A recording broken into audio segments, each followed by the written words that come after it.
जय हिंद दोस्तों, आइए वीडियो को स्टार्ट करते हैं। दोस्तों, ये वीडियो देखने के बाद आपको दूसरी वीडियो देखने की ज़रूरत नहीं पड़ेगी। फिर आपको दोबारा ट्रांसफार्मर का वीडियो देखने की ज़रूरत नहीं पड़ेगी। दोस्तों, इस वीडियो में हम समझेंगे ट्रांसफार्मर का definition, step up step down, साथ ही साथ ट्रांसफार्मर के हर एक पार्ट के बारे में दोस्तों हम जानेंगे कि दोस्तों इसमें हम एक्सपेंशन टैंक का यूज़ क्यों करते हैं, बुकुज रिले क्यों लगाते हैं, हम इसमें बुशिंग का यूज़ क्यों करते हैं, एक्सप्लोजन वाल्व का यूज़ क्यों करते हैं, कूलिंग ट्यूब, और उसके बाद साथ ही साथ इसके हम सभी लॉसेस के बारे में दोस्तों जानेंगे।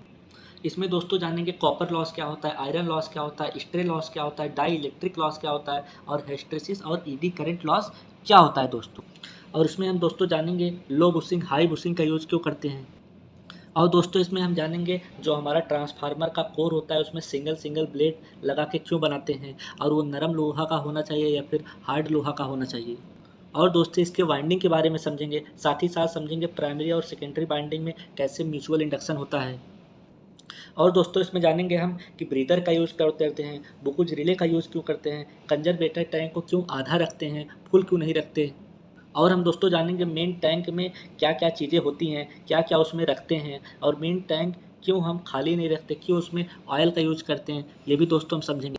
और बुकुज रिले को दोस्तों हम डायग्राम के थ्रू समझेंगे कि ये डायग्राम के थ्रू कैसे काम करता है, इसमें कौन सा पारा का यूज होता है, मरकरी क्या होता है, इसमें कौन सा स्विच होता है, कैसे ये काम करता है। दोस्तों A to Z इस वीडियो में हम समझेंगे।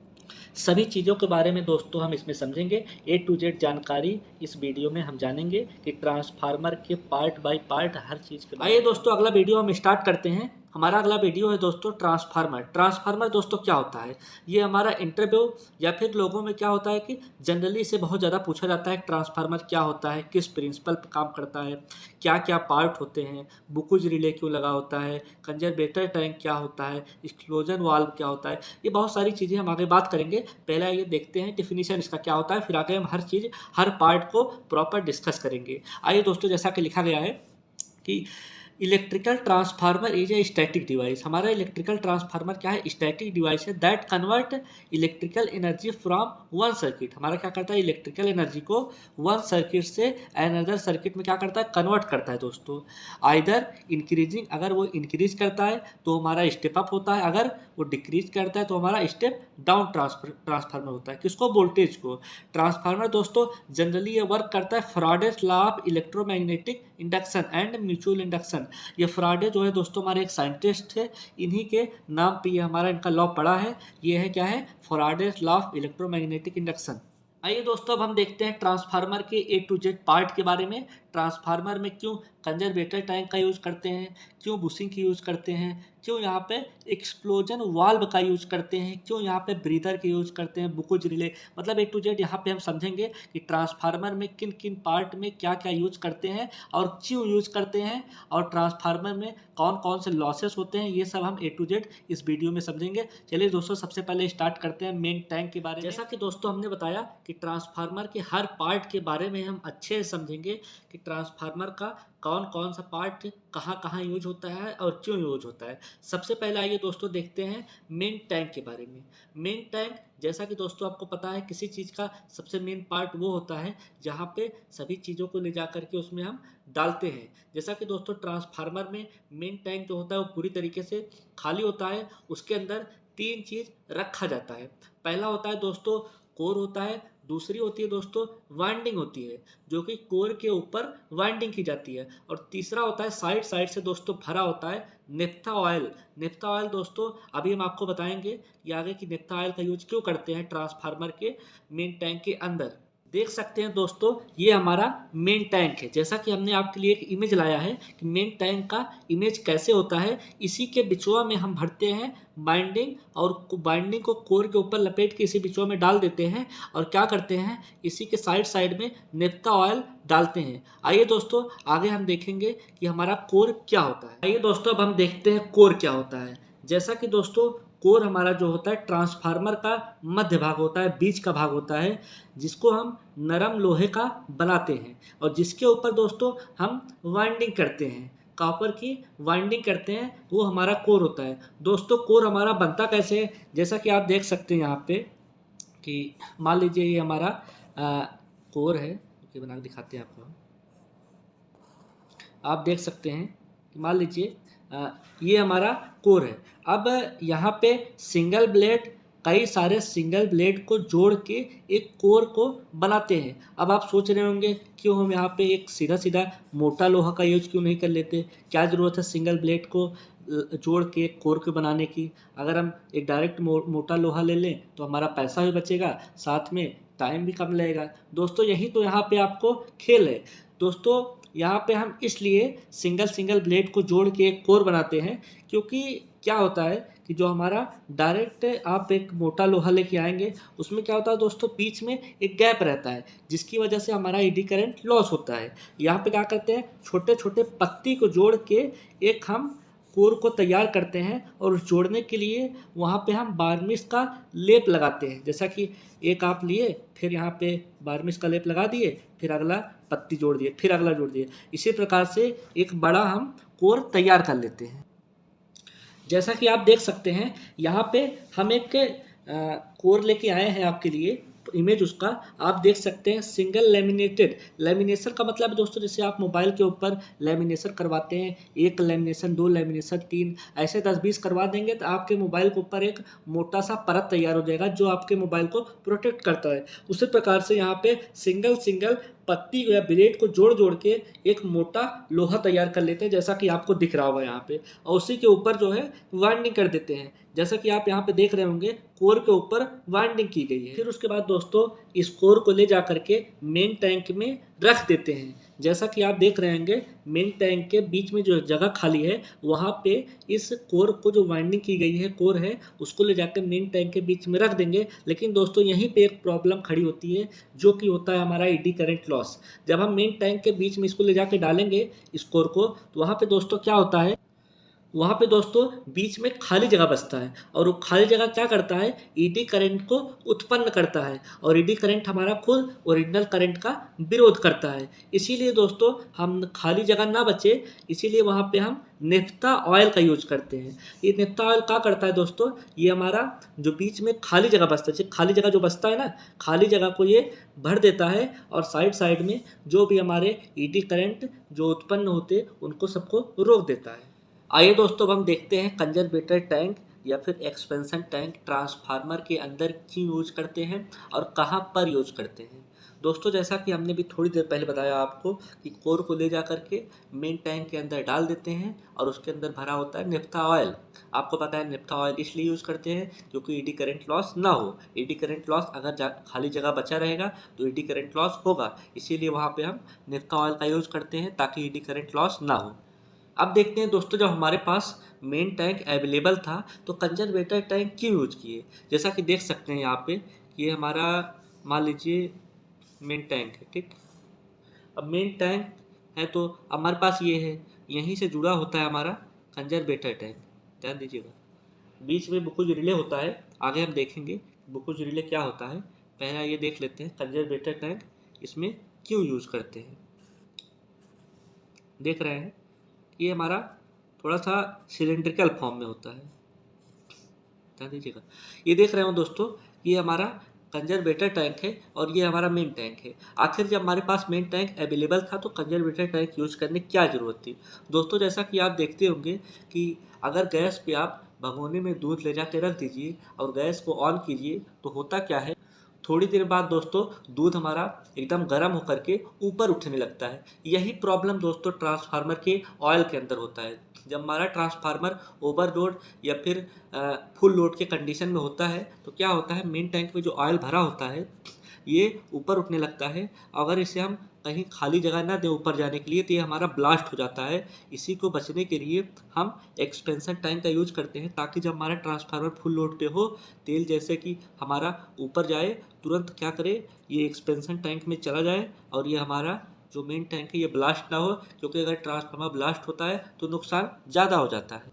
और दोस्तों इस एक्सपेंशन टैंक में भी और नेफ्था ऑयल का यूज करते हैं इसमें भी, लेकिन इसमें 50% फुल नहीं भरते, 50% नेफ्था ऑयल भर देते हैं। ताकि क्या होता है, कभी कभी ये जो मेन ट्रांसफार्मर में या फिर मेन टैंक में जो हमारा तेल भरा होता है ये क्या होता है, कभी कभी खाली हो जाता है, फिर कम हो जाता है। तो क्या करता है, यहाँ से ये जो आधा इसमें भरा होता है ये घूम के फिर इसमें आ जाता है और इसको ये फुलफिल कर देता है।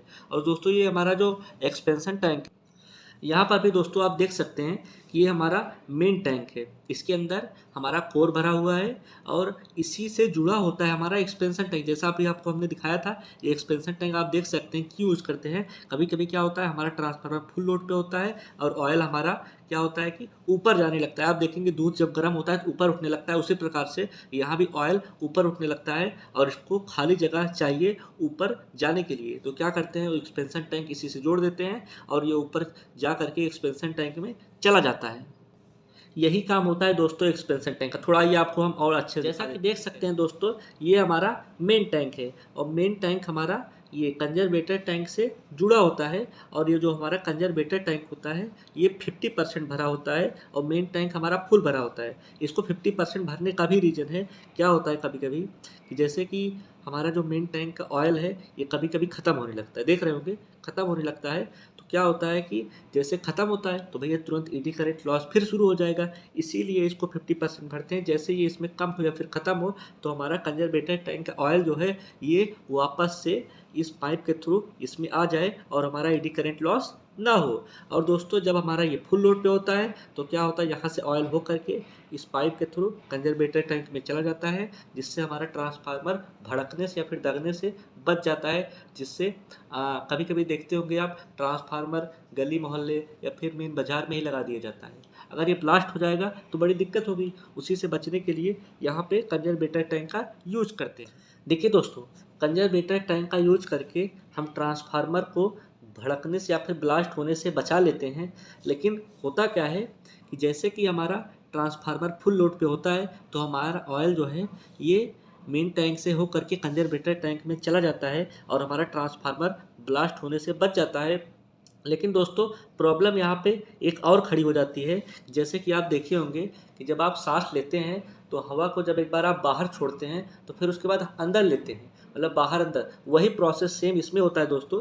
जैसा कि हमारा ये जो ऑयल है यहाँ से होकर के मेन टैंक में जाएगा और जब हमारा ट्रांसफार्मर फुल लोड से नॉर्मल होगा तो फिर ऑयल ये अपनी जगह पे आना चाहेगा, मेन टैंक में आ जाए। और जब दोस्तों ये मेन टैंक में आएगा तो यहाँ से क्या होगा कि हवा को अपने साथ लेके आएगा और हवा में होती है दोस्तों नमी, और नमी को लेके आएगा तो जो मेन टैंक हुआ है इसमें भर जाएगा पानी। तो यही प्रॉब्लम खड़ा हो जाता है। इसी से बचने के लिए हम यूज करते हैं ब्रीदर का। आइए दोस्तों देखते हैं ब्रीदर। देखिए दोस्तों, ये हमारा जो ब्रीदर होता है ये क्या करता है, हवा के अंदर दोस्तों जो भी नमी होती है उसको ये रोक लेता है। और इसके अंदर भरा होता है ब्रीदर के अंदर दोस्तों सिलिका जेल। आप देखे होंगे लैपटॉप के अंदर सिलिका जेल एक पैकेट में डाल के रख दिया जाता है। वो क्या करता है कि जैसे लैपटॉप के अंदर कोई भी नमी हो, जैसे हवा अंदर जाती है तो कुछ ना कुछ थोड़ी बहुत उसमें पानी के रूप में नमी रहती है। आप ठंडियों के दिनों में देखते होंगे जब आप सांस लेते होंगे तो क्या होता है, एक भाप बन के उड़ने लगता है। वही होता है क्योंकि ठंडियों के दिनों में क्या होता है कि जो उसके मॉलिक्यूल्स होते हैं बहुत पास पास हो जाते हैं, इसीलिए वो दिखता है। और गर्मियों के दिनों में नहीं दिखता है दोस्तों। इसीलिए हम यहाँ पे यूज़ करते हैं सिलिका जेल का और इसका कलर होता है ब्लू। आइए आपको हम थोड़ा दिखाते हैं सिलिका जेल को।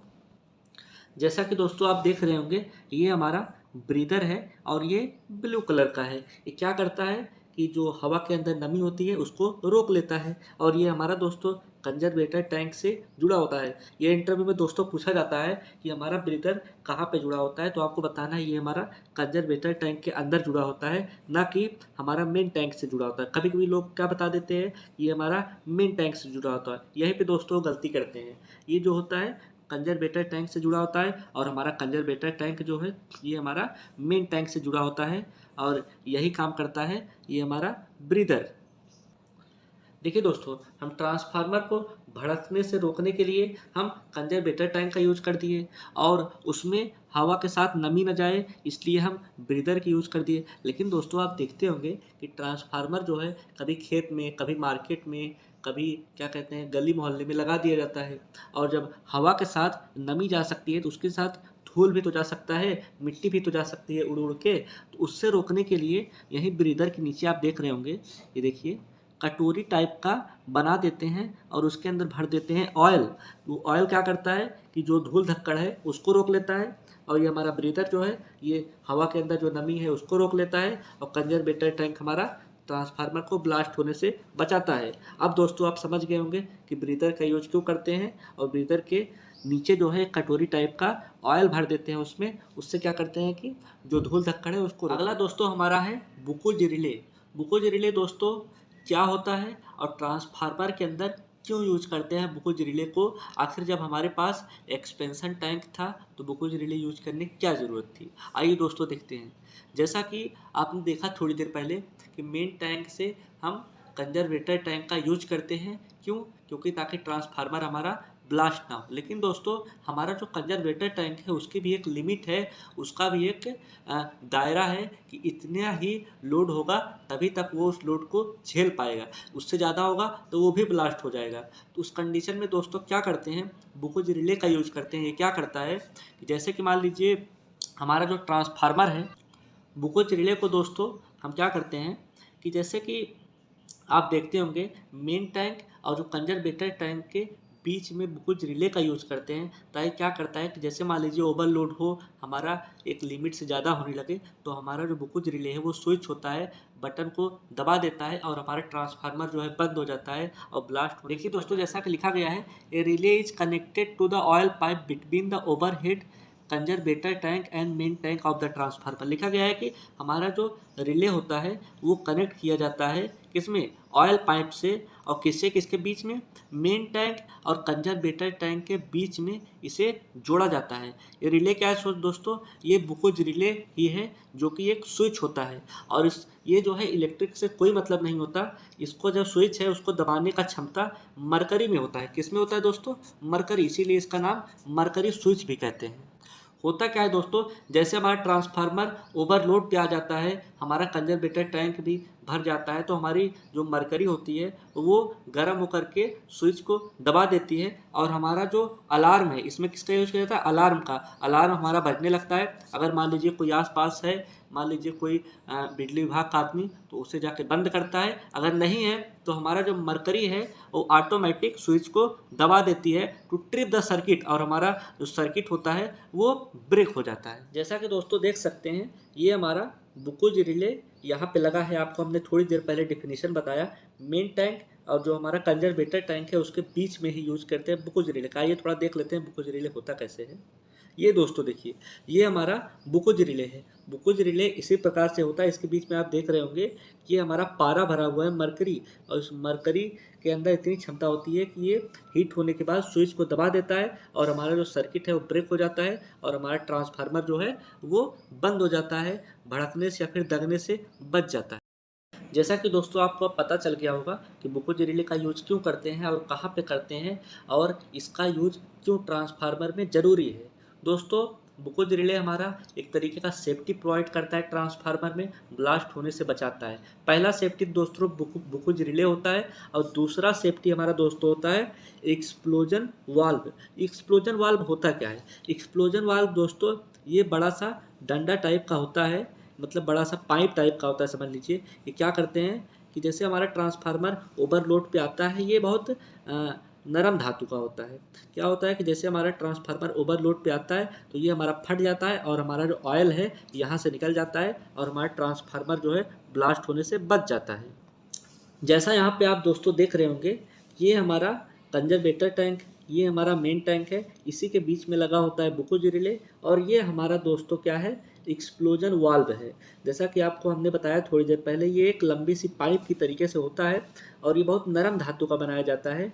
क्या करता है कि जैसे हमारा मान लीजिए बुकुज रिले ख़राब हो गया किसी कंडीशन में, वो नहीं काम कर रहा है, तो हमारा ये क्या करता है, फट जाता है, और यहाँ से सारा ऑयल निकल जाता है, ट्रांसफार्मर हमारा ब्लास्ट होने से बच जाता है। यही काम होता है दोस्तों एक्सपेंशन वाल्व। आइए दोस्तों हम देखते हैं कूलिंग ट्यूब एंड रेडिएटर क्या होता है। जनरली दोस्तों इसका हम यूज करते हैं ट्रांसफार्मर के अंदर ऑयल को ठंडा रखने के लिए।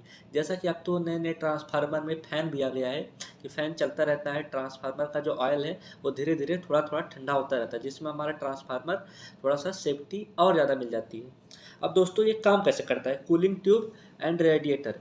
कूलिंग ट्यूब क्या होता है दोस्तों कि हमारा छोटी छोटी नली होती है, और इसको कनेक्ट ऊपर से कर दिया जाता है, मतलब ट्रांसफार्मर के ऊपरी हिस्से से करंट कर दिया जाता है बूंद बूंद में। वो जो नली होती है बूंद बूंद में ट्रांसफार्मर का जो ऑयल है गिरता रहता है और उसके आसपास पूरा जगह खाली होता है, हवा आसपास से पास होता रहता है ठंडी ठंडी, जिससे कि हमारा जो ऑयल है वो ठंडा होता रहता है और हमारे ट्रांसफार्मर को सेफ्टी प्रोवाइड होती है। जैसा कि यहाँ पे देख रहे होंगे यही होता है रेडिएटर। ये क्या करता है, जैसा कि आप पतला पतला देख रहे होंगे, पतली पतली पाइप है और यहीं से बूंद बूंद करके ट्रांसफार्मर का ऑयल गिरता रहता है और हमारे ट्रांसफार्मर का जो ऑयल है वो ठंडा होता रहता है। जैसा कि नाम से ही पता चल गया होगा कि कूलिंग ट्यूब, जो हमारा ट्यूब हो और कूल करे किसको, ऑयल को, ये हमारा होता है कूलिंग ट्यूब। अब दोस्तों ट्रांसफार्मर की सेफ्टी के बारे में आपने जान लिया, ट्रांसफार्मर के कॉइल के बारे में जान लिया, कोर के बारे में जान लिया। अब दोस्तों आइए देखते हैं ट्रांसफार्मर में जो हमें कनेक्शन होता है वो मिलता कैसे है। दोस्तों जनरली हम कनेक्शन को देने के लिए टर्मिनल का यूज़ करते हैं। किसका? टर्मिनल का। दोस्तों यहाँ पे टर्मिनल को ही बुशिंग कहा जाता है। दोस्तों ट्रांसफार्मर के अंदर दो तरीके के टर्मिनल होते हैं, एक होता है हाई वोल्टेज, एक होता है लो वोल्टेज, और टर्मिनल को ही बुशिंग कहते हैं, इसीलिए कहा जाता है हाई वोल्टेज बुशिंग और low voltage bushing. High voltage दोस्तों वो होता है जो हमारा हाई वोल्टेज का दोस्तों यूज करते हैं, जैसा कि जो हमारा सब स्टेशन से कनेक्शन हुआ रहता है, जो वहाँ से हमारी बिजली आई रहती है, उसके लिए हम हाई वोल्टेज का यूज करते हैं। देखते होंगे हाई वोल्टेज हमारा 4-4 के जोड़े में रहता है और लो वोल्टेज हमारा 2-2 के जोड़े में रहता है। और दोस्तों हमारा ये जो हाई वोल्टेज, इसको हम क्यों डायरेक्ट नहीं जोड़ते घरों में या फिर अदर इंडस्ट्री में, इन सब चीज़ के लिए हम हाई वोल्टेज को डायरेक्ट क्यों नहीं जोड़ते? दोस्तों क्या होता है, हाई वोल्टेज में बहुत ज़्यादा मात्रा में करंट आता है, जिससे क्या होता है कि हमारा जो कनेक्शन होगा वो ब्लास्ट हो सकता है। इसीलिए हम इस छोटे टर्मिनल का यूज करते हैं लो वोल्टेज का, और हाई वोल्टेज हमारा बड़ा होता है, छोटा वाला हमारा लो वोल्टेज। आइए दोस्तों अब हम देखते हैं ट्रांसफार्मर के लॉसेस के बारे में, कौन कौन से लॉस होते हैं ट्रांसफार्मर के अंदर। दोस्तों जैसा कि आपको पता होगा कि कोई भी चीज़ 100% इफिशिएंट नहीं होता, कुछ न कुछ उसमें लॉस ज़रूर होता है। अगर कोई चीज़ 100% इफिशिएंट है, इसका मतलब उसमें 0.0009 ही परसेंट लॉस होगा, लेकिन होगा ज़रूर लॉस, क्योंकि कोई भी चीज़ 100% इफिशिएंट नहीं हो सकता। आइए देखते हैं दोस्तों इसमें कौन कौन से लॉसेस होते हैं। पहला दोस्तों कॉपर लॉस को दोस्तों ओमिक लॉस कहते हैं। दूसरा है दोस्तों आयरन या फिर कोर लॉस। तीसरा है स्ट्रे लॉस और चौथा है दोस्तों डाई इलेक्ट्रिक लॉस। ये दोस्तों जो आयरन लॉस है ये हमारा दो पार्ट में होता है, एक होता है ईडी करंट लॉस और दूसरा है हिस्टैरिसीस लॉस। आइए दोस्तों एक एक करके सबको समझते हैं। आइए दोस्तों हम देखते हैं eddy current loss. Eddy current loss क्या होता है? दोस्तों ईडी करंट लॉस जानने से पहले आपको जानना होगा Faraday's law of electromagnetic induction and mutual induction. ये दोस्तों ट्रांसफार्मर का प्रिंसिपल है, इसी प्रिंसिपल पे ट्रांसफार्मर वर्क करता है। दोस्तों मैं इसलिए कह रहा हूँ इस प्रिंसिपल के बारे में जानने के लिए, क्योंकि इसी प्रिंसिपल के थ्रू ही ईडी करंट लॉस होता है। ये प्रिंसिपल दोस्तों ये कहता है अगर किसी भी कंडक्टर में फ्लक्स जो है बार बार चेंज हो रहा है, टाइम के अकॉर्डिंग बार बार चेंज हो रहा है, तो उसके अंदर ईएमएफ इंड्यूस्ड हो जाएगा, और दोस्तों उसी ईएमएफ की वजह से पूरे कंडक्टर में या फिर पूरे मटेरियल में करंट सर्कुलेट करना शुरू कर देगा। आइए दोस्तों एक बार हम और अच्छे समझते हैं। मान लीजिए हमारा कोई भी फ्लक्स है, वो हमारा टाइम के अकॉर्डिंग चेंज हो रहा है, तो हमारा जो rate of change of flux होगा, rate of change of flux, दोस्तों फ्लक्स को ही फाई से डिनोट करते हैं। दोस्तों अगर हमारे किसी भी कंडक्टर के अंदर बार बार फ्लक्स का चेंज हो रहा है, मतलब एक बार हमारा क्लॉकवाइज चल रहा है, एक बार एंटी क्लॉकवाइज चल रहा है, फिर एक बार क्लॉक, ये हमारा प्रक्रिया कंटिन्यूअस चलता रहता है, तो उसके अंदर फ्लक्स जनरेट हो जाता है और वही फ्लक्स के थ्रू उसमें जो है करंट सर्कुलेट करने लगता है पूरे बॉडी में, बॉडी ऑफ मटेरियल में, मतलब जो हमारा कंडक्टर है उसके अंदर करंट हमारा सर्कुलेट करना शुरू हो जाएगा। यही है दोस्तों हमारा Faraday's law of electromagnetic induction and mutual induction. इसी के थ्रू हमारा ट्रांसफार्मर वर्क करता है।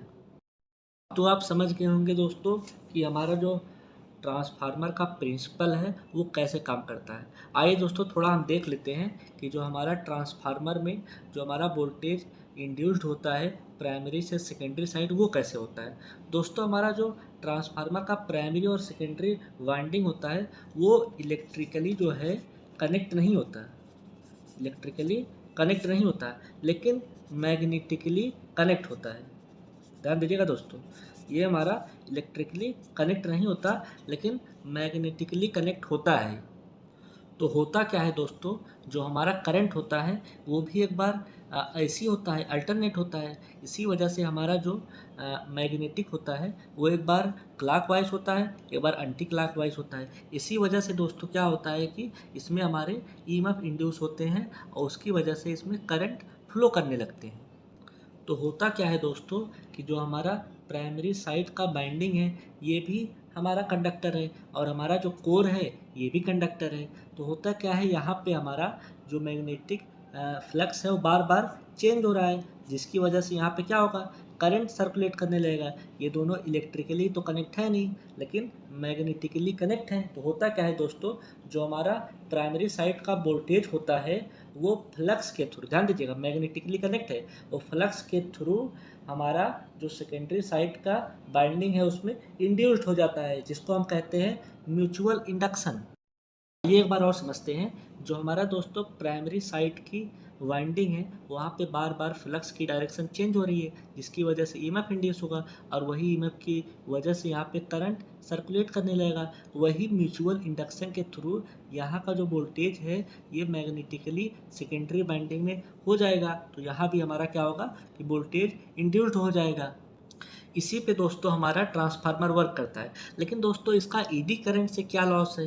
ईडी करंट दोस्तों क्या होता है, जैसा कि आपने सुना होगा कि हमारा जो ये कोर होता है, कोर के अंदर दोस्तों भंवर धारा उत्पन्न हो जाती है। दोस्तों भंवर धारा क्या होता है, आइए थोड़ा देखते हैं। होता क्या है दोस्तों, जैसे कि हमारे फ्लक्स के चेंज होने से यहाँ पे आपको पता है कि करंट इंड्यूस्ड हो गया। तो यहाँ पे दोस्तों अगर ये हमारा कंडक्टर है तो ये भी तो हमारा कंडक्टर ही है ना। अगर जब हमारा यहाँ पे करंट इंड्यूस्ड हुआ तो यहाँ भी तो होगा दोस्तों।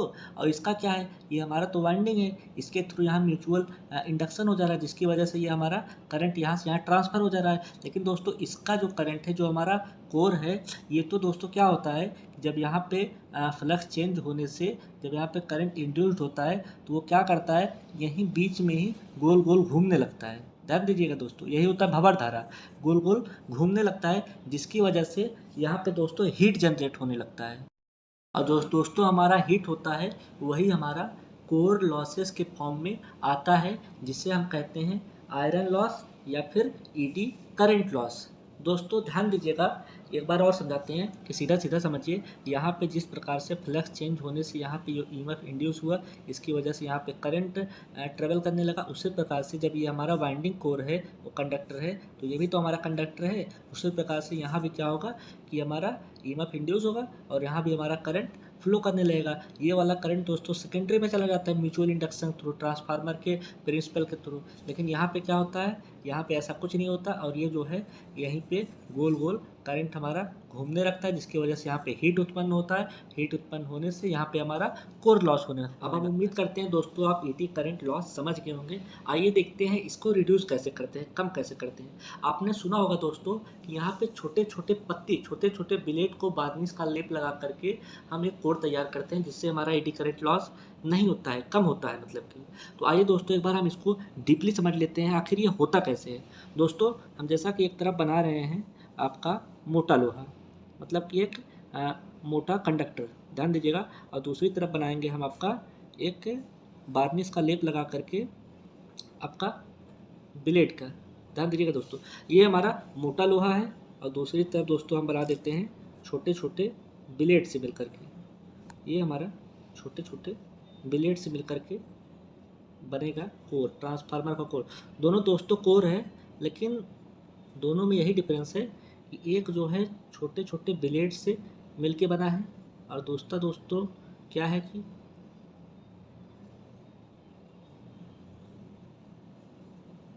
दूसरा दोस्तों क्या है कि हमारा छोटे छोटे ब्लेड से मिलके बना हुआ है। ध्यान दीजिएगा। अब दोस्तों देखिए, ये हमारा कोर है ट्रांसफार्मर का, ये भी हमारा कोर है। अगर दोस्तों हम इसके यूज़ करते तो क्यों जो है ट्रांसफार्मर के अंदर लॉसेस ज़्यादा होते, ईडी करंट लॉस ज़्यादा होता। आइए हम देखते हैं होता क्या है। जैसे सर इतना बड़ा लोहा आप यूज करेंगे तो यहाँ पे जो भंवर धारा उत्पन्न होगा, ध्यान दीजिएगा, वो इस तरीके से उत्पन्न होगा, बड़े लोहा होने के होते, ध्यान दीजिएगा। और जो छोटा वाला होगा दोस्तों, जिसमें छोटे छोटे पत्ती मिलाकर ब्लेड मिलाकर बनाए हैं, तो उसमें देखिए दोस्तों ऐसे होगा, छोटा छोटा होगा इसमें भी, लेकिन छोटा छोटा होगा, जिसकी वजह से हमारा लॉसेज जो है दोस्तों वो रिड्यूस हो जाता है। ध्यान दीजिए दोस्तों, यहाँ ऐसे ऐसे। अब हम उम्मीद करते हैं आप समझ गए होंगे कि यहाँ पे क्यों छोटे छोटे ब्लेड का, पतले पतले ब्लेड का यूज करके हम क्यों कोर को बनाते हैं, क्यों हम मोटे लोहे का यूज करके कोर को नहीं बनाते। रीजन दोस्तों यही है कि यहाँ पे ज़्यादा मात्रा में करंट का लॉस होता है, यहाँ पे दोस्तों कम मात्रा का लॉस होता है।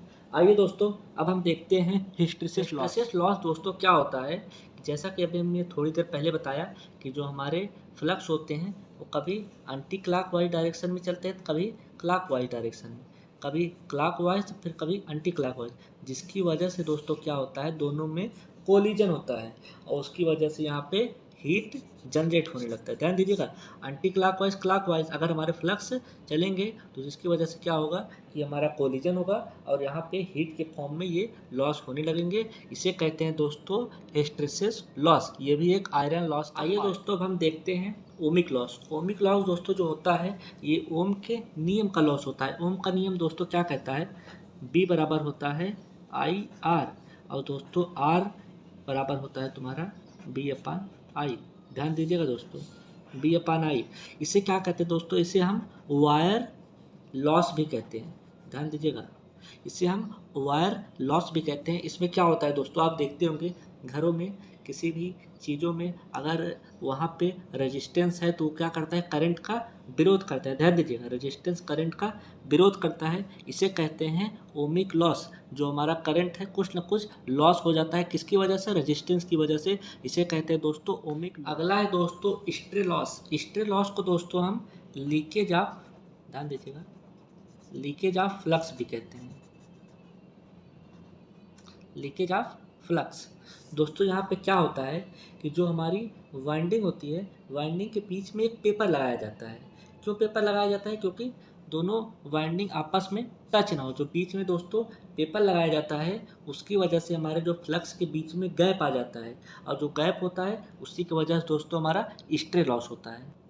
और जो दोस्तों फ्लक्स के बीच में गैप आता है इसकी वजह से हमारा हिस्ट्री लॉस होता है। अगला है दोस्तों हमारा dielectric loss. Dielectric loss दोस्तों कुछ नहीं होता, हमारे जो इंसुलेटर होते हैं, ड्यू टू इंसुलेटर के थ्रू हमारा जो लॉस होता है वो होता है डाई इलेक्ट्रिक लॉस।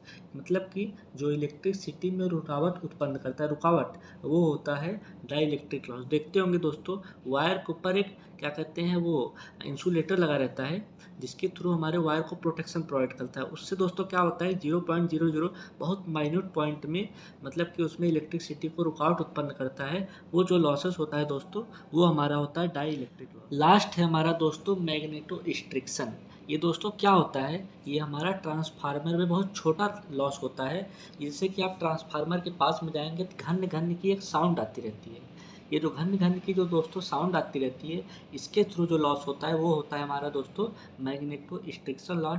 आप जाएंगे कभी ट्रांसफार्मर के पास में तो हमिंग आती रहती है, मतलब कि थोड़ा थोड़ा हमिंग की आवाज़ आती रहती है।